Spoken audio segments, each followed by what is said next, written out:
This is the Business Stuff Podcast. This is where I will share the lessons I've learned from advising thousands of businesses over almost 30 years. Each episode will give you practical insight to allow you to learn from other people's mistakes. I'll be pulling in experts from our team and the world of business, and together we'll make sure your business is giving you what you want.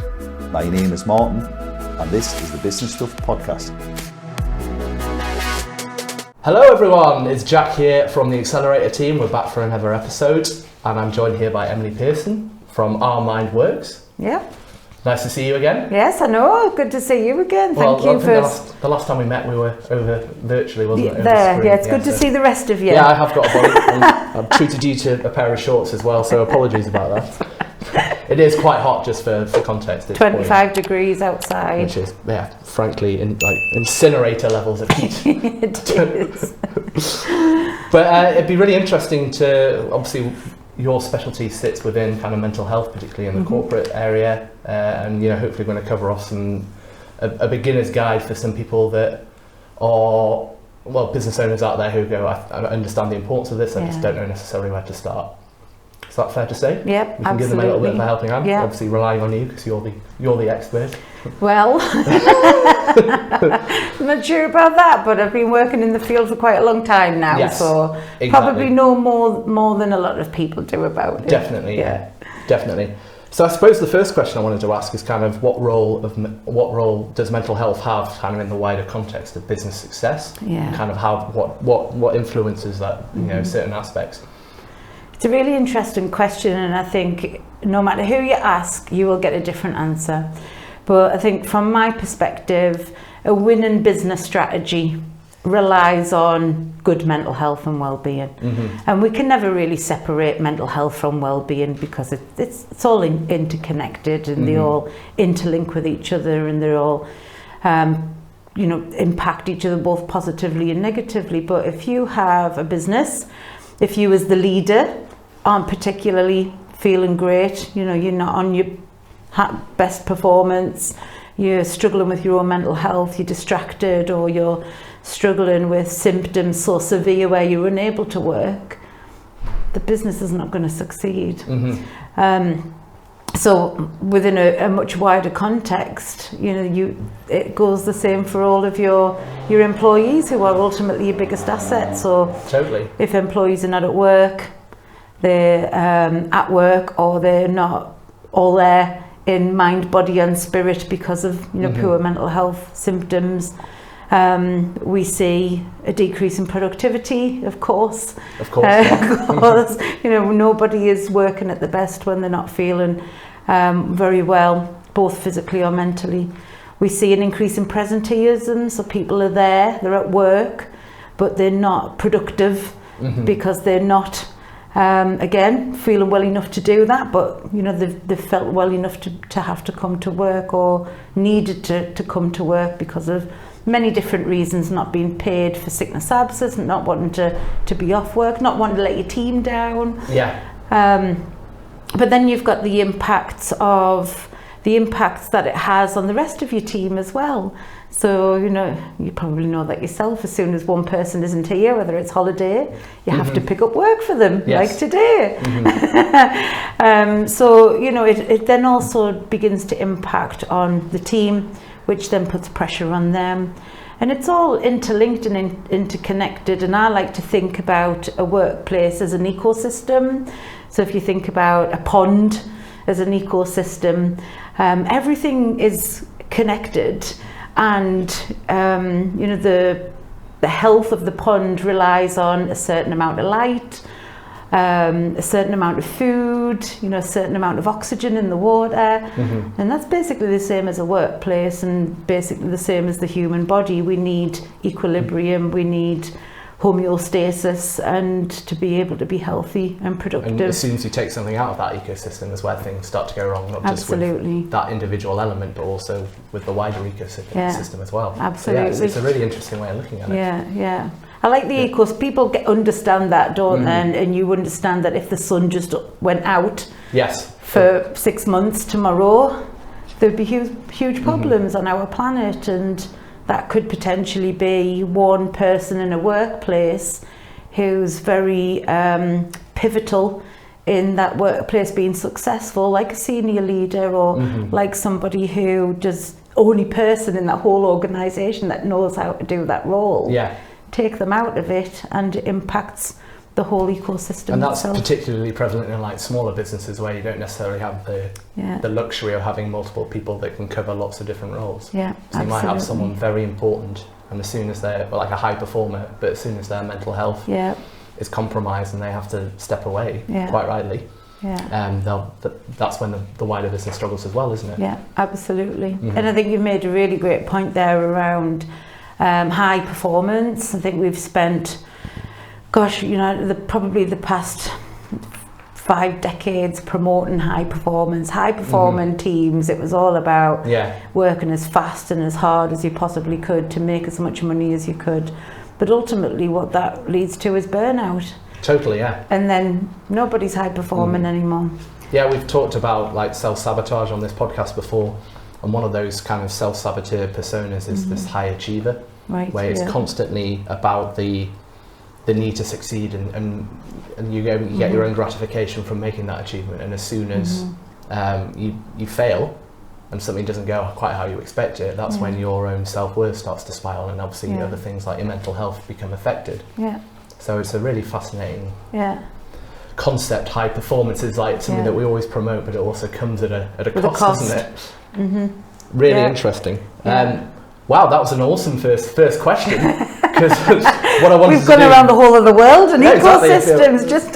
Absolutely. I suppose I kind of wanted to get to know a little bit more about you in terms of your journey through like our mind's work. Like, what did something happen kind of in your career to get you to this point where you started to step into this kind of mental health side of things? Kind of what's your story behind this organisation? Definitely, and it's a long story in terms of time scales, but I'll make it short in terms of our time. I've grown up in a really small place in County Durham, small village, quite rural. So seemed to have a pretty normal childhood, probably until I hit my teenage years. And if you remember those days, they feel so long ago now. Yes. They weren't particularly fun. You were trying to find your way. And for me at that time, I also had to experience my parents splitting up and getting divorced. And gosh, back in those days, nobody talked about anything. So we knew that there was something wrong, but nobody was telling us what was wrong. And then when my father left, he went to live in America to study Aikido, which he was, that was his hobby, that, he'd given a lot of that up. And that was a huge loss that nobody picked up.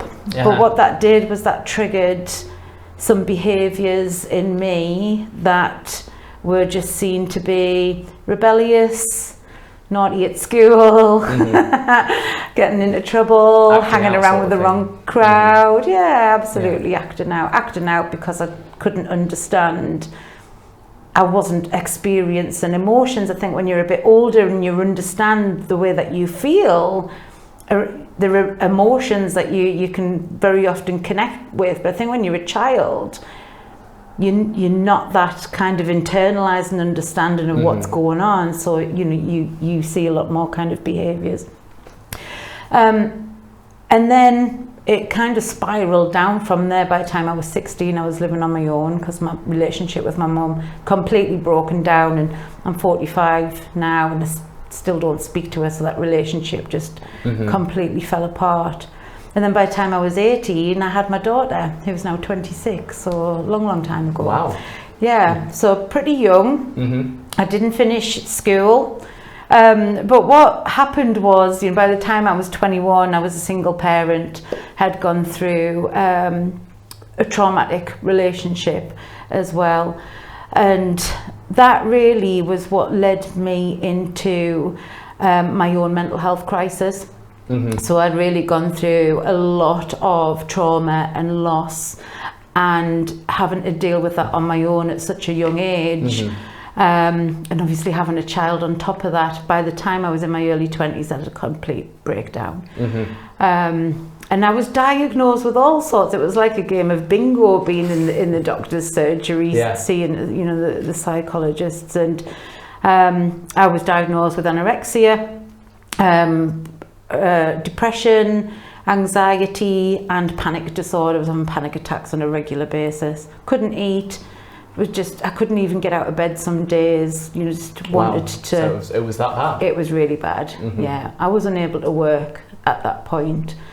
And I think for me, my recovery journey was a big part of moving into health and social care and the mental health space, because my recovery journey was only something that I was able to do. Nobody can do that for you. Nobody can recover for you. It was something that I found I had to really better understand myself, better understand my brain, what was going on. And when I felt well enough to be able to do that, I actually took myself back to college and studied psychology and counselling, and that was really the journey that has led us up to where I am now. So workplace mental health I've been involved in since about 2016, so that was really when it first ever became a big marketplace where it was such a prominent topic. Absolutely. But before that, I worked for 20 years in criminal justice, drug and alcohol services, children and young people, looked after care, so helping people through those really shitty times of their lives where I didn't have that help. So that was really what. Because that I suppose my follow-up question to that is so the spur to kind of get into this, was it down to the fact that you didn't feel supported in your own journey? I know you mentioned that a lot of it comes from within, and that self-awareness is so important. I think you're absolutely right in terms of understanding your own mental health. But was that kind of conscious move to move into that space to make it better for others, or? Yeah, definitely. And I think I first started to work with children and young people, and obviously I was a child going through all of that. I was only about 13, 14 when my parents, were going through those relationship problems. So yeah, absolutely. I think that's subconsciously, that's how it worked out. I knew I wanted to better understand mental health and trauma and how it can impact us and we can recover, but specifically to support children and young people who didn't have homes, who were in looked after care. So it's clear you've got a vast wealth of experience. You completely undersold yourself there. At the start of the podcast, I know a few things. You've clearly seen quite a lot of stuff. What would be interesting to kind of pick up on the business angle of this, and kind of in your experience, what are kind of the main challenges and barriers that kind of business professionals are experiencing when talking about or prioritising their mental health? I think there's two things. I think is it from an individual's perspective, we all know we need to be better at looking after our health, don't we? Just in general, we all know we need to either lose weight, put weight on, get healthier, eat less takeaways, drink more alcohol, less screen time. We know we need to do it, get more time in nature. But it's difficult to do, isn't it? And that's the problem with us as human beings. We haven't that long evolved from being great apes. So, and I think we forget that. We forget that we're not these superhumans who were able to be perfect human beings with these, amazing. High performance again. We're not high performing people. We're not. We're just apes, not robots, really.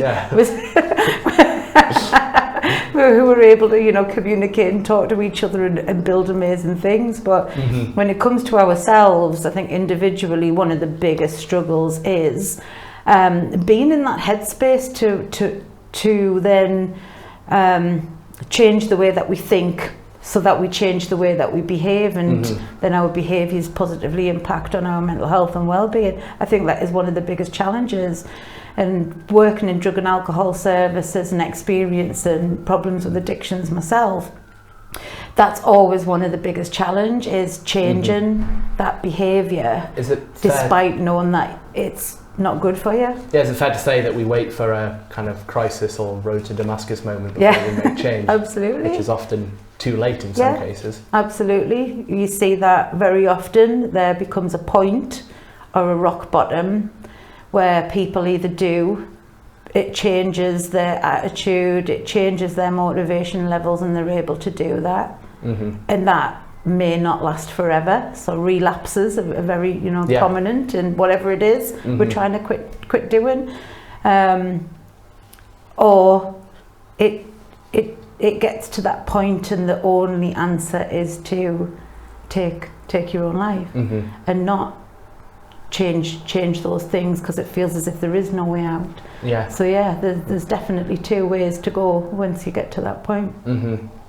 So like we spoke about at the start that we obviously met each other before this, and that was when we were doing our mental health first aider training. Mental health for managers. Yes, mental health for managers. That's the one. Yeah. Which has been really interesting because you introduced us to some of the some really interesting tools in terms of how you can address mental health in the workplace without feeling like it's too overwhelming or a touchy subject where you don't feel comfortable after. If that's fair to say, it's as a manager before I did the training was very much like I don't feel comfortable raising mental health as an issue with someone that I'm responsible for, because you don't know if you're going to put your foot in it. But the tool I'm kind of specifically referring to is kind of the mental health continuum model, which I don't know if you want to elaborate on a little bit more in terms of how it can be used within a workplace and how it works essentially. Yeah, absolutely. So the mental health continuum model is based on a psychological model of mental health and mental ill health and mental health problems and conditions. However, what we did was really simplify it to be more usable. And the whole kind of ethos behind it was to remove labels. So Our Minds Work, we're not a huge fan of labeling things as illnesses, diagnoses. I found that having those labels weren't particularly helpful for me. They were just labels. Like I said, it was like a game of bingo. Ultimately, what was going on was I was really unwell because of the things that I'd gone through. Labeling them as things didn't really help me. So we look at more around the severity of symptoms, and we use a traffic light system to present some criteria against using symptoms and the severity of them, how much they're impacting your ability to function normally. The other part of that model is about evaluation. So again, your body is an ecosystem, your mental health is also an ecosystem, and we use the Our Minds Work eco model, which stands for E is evaluate. So when we evaluate where we are or what's going on, we're able to recognize where we're starting from. Then to recover, to get back into the green, which is having good mental health, we look at collaborate. Sometimes we need help from people, and finding that help and support is about collaboration, getting on the same side of the table as people who can help us. And then the last one, which is O, stands for ownership. And that is that part of, well, you also have to do it. This is your mental health, this is your well-being. You also have to take ownership of then putting those actions into place and getting the help that you need. That is fascinating, because in terms of how you go about it, is you have that conversation with somebody. Again, you ask them where they sit on that traffic light system. And if that's green, fantastic. That conversation, collaboration is almost like, well, how do we keep you there? How do you stay there, But even when you're kind of dropping down the colours in like the yellow or the amber, there's still that bit of the conversation, although you're empathising with them and trying to understand, there's still like that ownership piece where it's like, well, what can you do about it? What can I do about it? How can we work together to kind of pull you back towards, a better frame of mind? So it's really interesting, and it has been really effective, and it's been rolled out pretty successfully at Robson Laidler in terms of, it's a lot, as I said, it kind of takes a lot of stigma out of it. It's just kind of like, how are you? That question you always ask someone, how are you? And they say fine, and then you go, but where are you on the model? What does that mean on the model? What colour are you? And then it becomes much easier to have that conversation, doesn't it? Because if somebody says, actually, I'm orange today, Jack, you know exactly what that means, that that person is struggling to function normally because of the symptoms that they're experiencing. So, you know, okay, well, what things can we do to help you? What can we do at work? Can we refer you to the EAP? Do we have Occy Health that we can support you with? There's the things that we can make adjustments in the workplace, but then also what things do you think that you can do? Yeah. Absolutely. Yeah. And now I can pick it up with people that I've known for a long time in terms of I can almost know when they've come in by their body language where they kind of sit on a model. Yeah, because you learn to know what their green is, what's their normal. Yeah, totally. How do I know that Jack is in the green? Because what is his normal? Well, he's normally cracking jokes and normally happy and cheery. But if you're coming in and your jokes are terrible, oh God.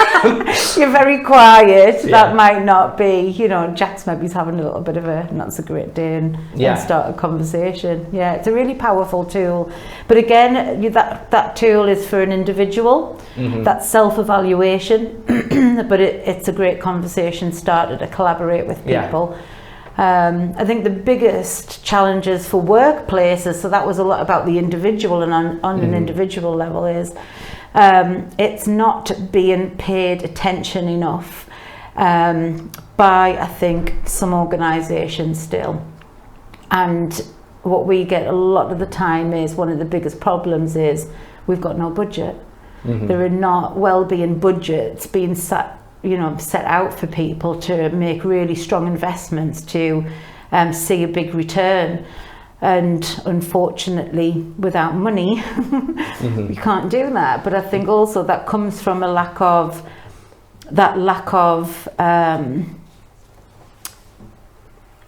importance that it has somebody on a senior leader or someone who is that budget holder to say having mentally healthy people is a winning business strategy. Totally, like that. You can't get it any clearer than that. So then why wouldn't you want to invest in that? Definitely, on a financial front, like vast majority of people, like their wage bill is their biggest cost. Yeah. And if you want efficiency, you want productivity, then you've got to invest in that resource. Yeah. So it just seems that some organisations can be quite backward in their thinking when you should really be servicing these people. Yeah. And in terms of like the alternative of not investing is that then you're suddenly paying for people that aren't here, like that absenteeism, presenteeism, etc. Of course. Where like it's suddenly like, well, you're not getting the most out of this resource. But it also kind of signposts surely to your employees that you care about them as well, which is probably the most important thing. That you're a valued employer, you value the work that they do for you. Yeah. It's interesting because we kind of preempted the next question, which was kind of the question around leadership, because obviously a lot of this is driven from the leadership team themselves and they have to buy into it, otherwise tools like the mental health continuum model don't work. And we've got Amy obviously here at Robson Laidler, who's done loads of stuff with yourself around mental health, and she's the big driver behind the stuff that we're doing. Yeah, she is. So we're very fortunate that we have that strong attitude from our leadership team. I suppose my question is like, what do other leaders need to be aware of to kind of get this stuff off the ground? I think starting with exploring your own attitudes towards it. You know, if you are one of those senior leaders who are sat saying, oh, we don't have money to train managers to look after our staff. You know, self-exploration. Well, why don't we have that money? You know, where is that money? Would we have found that money if somebody came and said, well, if you buy this for £20,000, I'll triple it.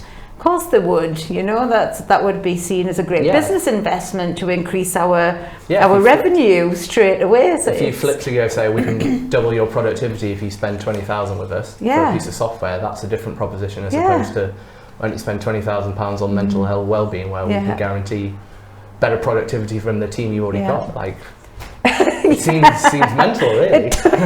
It does seem a little bit strange, doesn't it? And I think still some people just get it. It just makes absolute sense.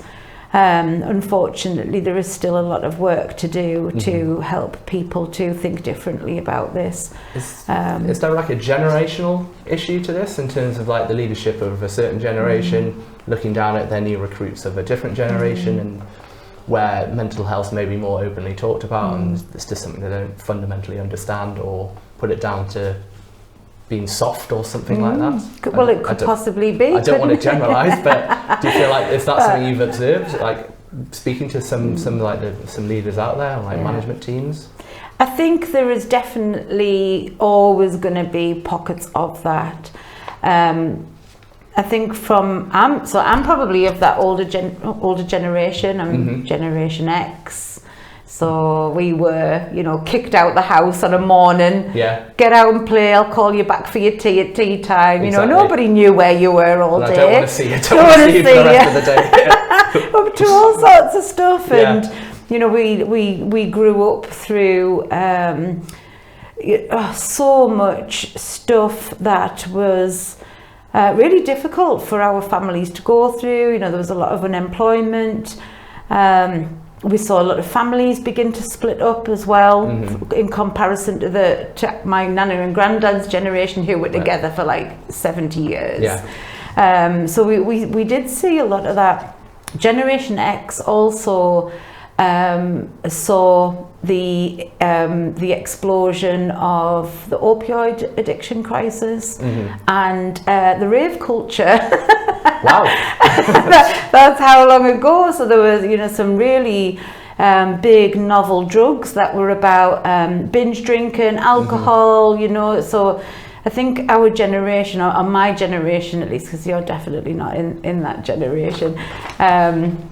I'm a millennial, I think. You're classed as a millennial. I think so, somewhere around there. I think there will be a difference in, we went through all of that and we've kind of turned out okay. Why can't everybody else just get on and crack on it and get over it? And so there are always going to be pockets of attitudes like that, I think, and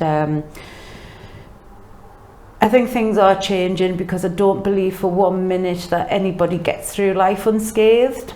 And now, once you're starting to get to our age, this is where you start to see family members dying, loss of loved ones, and obviously that bereavement impacts your mental health and well-being, and then it's like, maybe I get this now.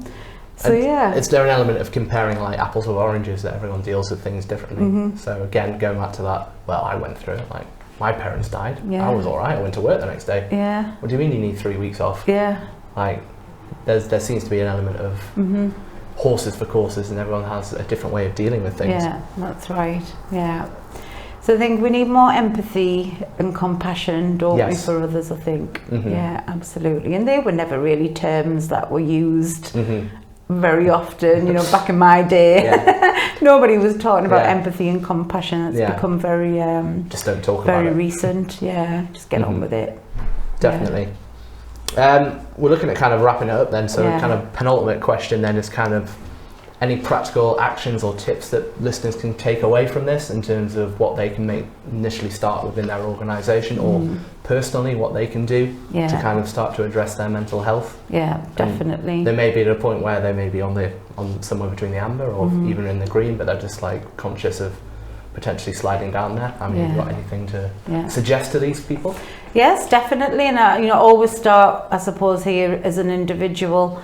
You probably heard the term before, always put your oxygen mask on before you help anyone else.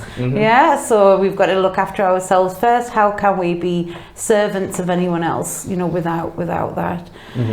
So I think using that continuum is a really great way to just evaluate your own mental health and explore that a little bit more, and be really honest and open about that with yourself, so that you can be honest and open to other people about where you are.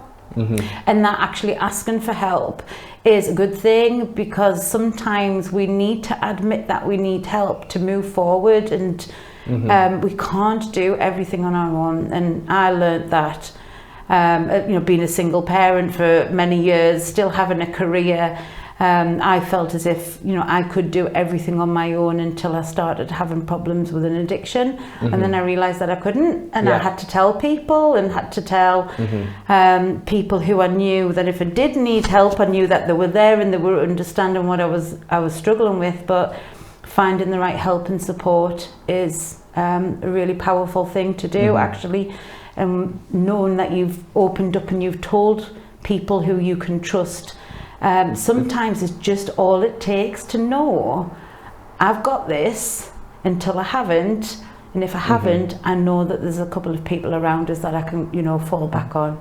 I think that's a really important thing. Is there a case of, because that sounds like fantastic advice, but in reality a lot of people don't use that. Do they think there's an element of like stigma behind it? Behind mental health issues still, despite it becoming more and more prominent? Do you still think there's stigma out there? I think there is stigma out there. However, I think it's sometimes a little bit more complex than what we make it out to be. I think, again, as humans, we do fight the fight, don't we? We do just get on with it until it is a crisis. And I don't think we do enough of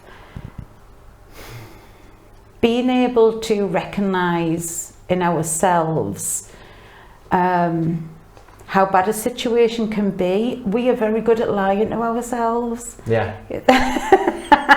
We're very good at doing that. So I think it's a little bit more complex than just stigma. A lot of it can come from embarrassment. Yes, obviously stigma, the fear of what people are going to think about you, but you know, you don't have to put it out on Facebook. Yeah. This is about telling people who you particularly trust, who you know are not going to respond that way and can help. But yeah, understanding yourself and recognising when you're lying to yourself, or recognising when your brain's going, do that thing that you know you shouldn't really be doing. Yeah, that'll make everything better. So yeah, definitely stigma. We need to tackle that all day long, but I think we have to again start with ourselves. Got to start with that internal reflection and figure out, you know, what is it about you if you are the biggest barrier to those things. And absolutely, yeah. And again, we've touched on self-sabotage, but yeah, self-awareness around, you know, being honest with yourself, I suppose.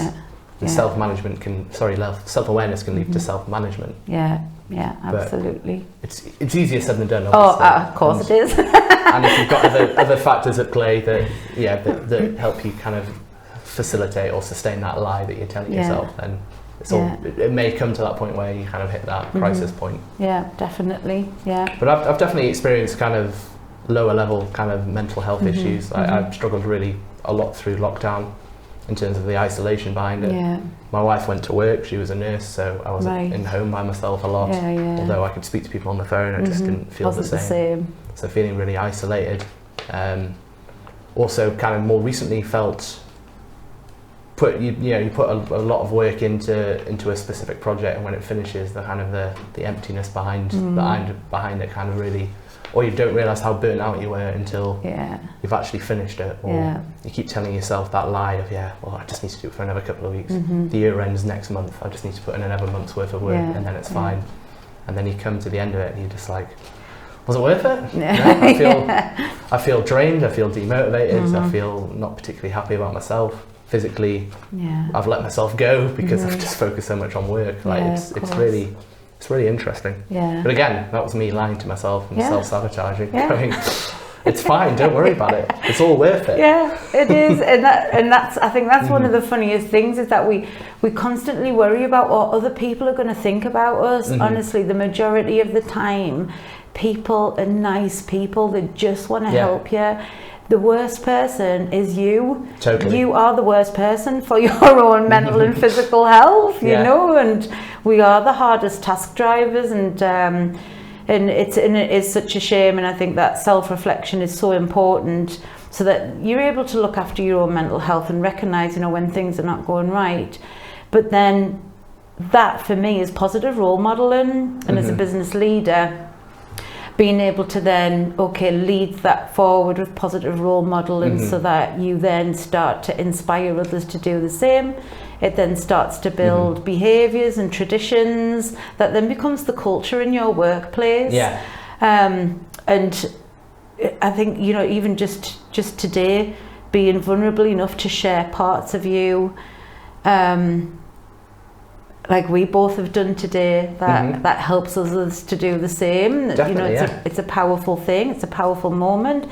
If people want to think any negatively of you, that's their problem. You know, it says more about them than it says about you. It absolutely does. It does. So yeah, I think they're two really important things for me: is having good mental health and well-being yourself as a leader, and I absolutely get how difficult that is, because again, we're just AP humans, aren't we? AP humans. Exactly, yeah. We're still AP humans still, but then role modelling that, and you know, showing others that actually this is something that you're committed to and you can be vulnerable about, and put some money behind it. Put some money, yeah. Stop being tight. Stop investing so little in your biggest resources. Yes. Speaking of it then, final question then is around kind of, can we signpost anyone to kind of some resources or tools out there that they can maybe start to read up a little bit more about the importance of this? Yeah, absolutely. We've got a brilliant tool that we developed specifically for these types of conversations, and they can find it on our website on ourmindswork.com. If they click on the mental health ebook, they can download our ebook, and our ebook covers all of the return on investment, why you know we should be investing in people's mental health, and why it so it's a shame that we have to put that in there. Yeah, it's usually the first thing that goes in, isn't it? But unfortunately, you're right, we do need to. But what it also covers is a lot around how work can be causing mental ill health for people, like work-related stress, which is ultimately, you know, it's a legal requirement for employers to prevent that. Yeah. A lot of employers don't know that. And it also includes our mental health culture change benchmarking tool, so they can actually benchmark where their company is right now against a best practice framework for a strategy and action plan, and then know what actions that they need to take to make improvements to change the culture more positively. Yeah, that's really interesting. Yeah. So we will plug the website in the comments. The link in. We'll pop the link in. Yeah, absolutely. Brilliant. But yeah, awesome. Thank you so Jack. much. So what we're saying is takeaways here are, gives you three biggest takeaways. Oh, three biggest takeaways. Start with you. Start with you. Start with you every single day. Put your own mask on first. See the value in your employees, and then make sure that you're investing in that. Like find the money to do it. Sometimes you just got to take a good hard look at yourself and what you know what's there, and go, okay, well, what can we change to do that? It will have a huge impact, not just on your employees and their individual mental health, but on the culture, on the business, retaining new talent, retaining your old talent and attracting new talent, and on the bottom line then. And on the bottom line. There's a return on investment there. Yeah, brilliant. yeah. But yes, thank you so much for your time, Emily. It's been really, really interesting. Yeah, I've enjoyed it. Really hope you guys enjoyed it. Feel free to comment below, obviously let us know what your biggest takeaway is, and we will catch you on the next episode. Thank you.